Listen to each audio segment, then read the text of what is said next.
In the Democratic Republic of Congo, hospitals are overwhelmed with casualties after M23 rebels seized Goma, eastern Congo's largest city, on January 27th.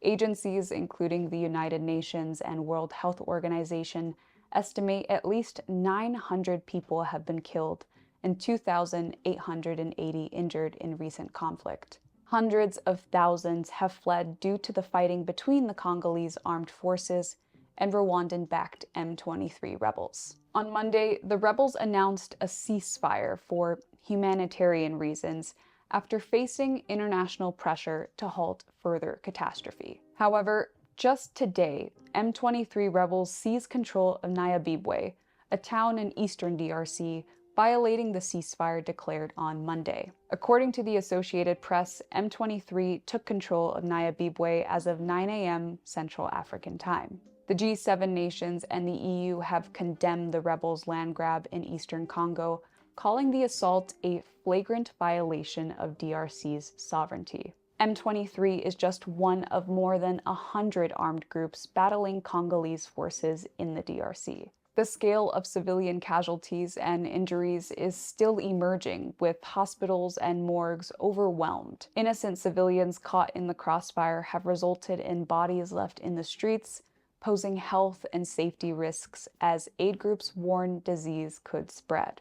Myriam Favier, head of the International Committee of the Red Cross subdelegations in Goma, told Reuters that days without power have compromised morgue refrigeration. This has resulted in a race against time to identify bodies. According to the United Nations High Commissioner for Refugees, over 500,000 people have been displaced since the beginning of the year due to intense violence in the eastern Congo. The DRC, the second largest country in Africa by size, has faced conflict for more than 30 years. Since gaining independence from Belgium in 1960, approximately 6 million people have been killed, and about 6.9 million have been internally displaced in the region. Post-colonial power struggles initially sparked the conflict, which persisted as tensions amongst local Congolese factions and neighboring communities led to the arming and counter-arming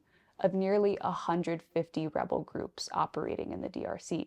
The DRC's rich natural resources have further complicated the conflict, drawing involvement from international powers, including the United States and China. Most cobalt mines previously owned by US companies were sold to Chinese companies during the Trump and Obama administrations. China is now deeply involved in the DRC's economy and its internal conflict, providing Chinese drones to the Congolese government in exchange for unprecedented access to metals essential for producing electronics in China. Chinese companies have repeatedly deployed the Congolese army to protect Chinese assets, including cobalt. According to the U.S. Army War College, the DRC produces 80% of the world's cobalt, processing the largest reserves globally. Cobalt is vital for batteries, airbags, pigments, medical supplies, and aircraft engines. Major companies like Tesla source cobalt from DRC mines, raising concerns amongst humanitarian groups.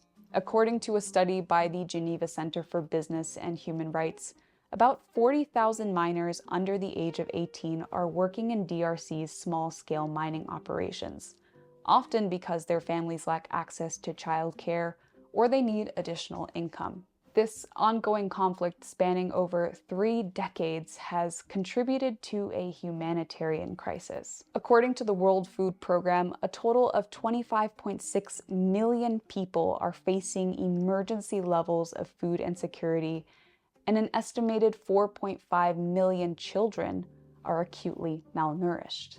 Approximately 1.1 million Congolese nationals are seeking refuge beyond the Congo's borders.